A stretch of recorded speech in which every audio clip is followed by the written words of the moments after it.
Good day everyone and welcome sa ating house tour dito sa ating Carnation model. Single attached ito with a typical lot area of 100 square meters. This is located in General Trias, Cavite. We also have this in Naik, Cavite, Porac, Pampanga, and Batangas. So yan, tingnan natin yung unit and then ipapasyal ko kayo dito sa ating tour. Ayan, so as you can see here, napakalaki ng space sa front ng ating bahay. Pwede ka magtayo ng garden, pwede mong expand yung bahay mo kasi yun ang maganda dito sa ating unit sa Carnation model. Pwede mo siyang expand any design depende sa gusto mo. Dahil single attached tayo, napakalaki ng space natin. You can use this as a carport.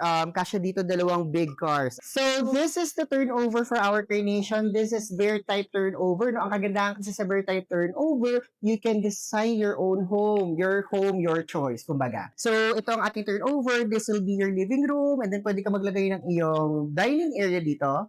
And then this will be your kitchen area. And we also have here our toilet and bath dito sa first floor. And dito sa likod natin, pwede mo itong gawing service area or kung gusto mo expand yung bahay mo, lagyan mo ng balcony, pwede. Ito na yon. Dito ang ating second floor.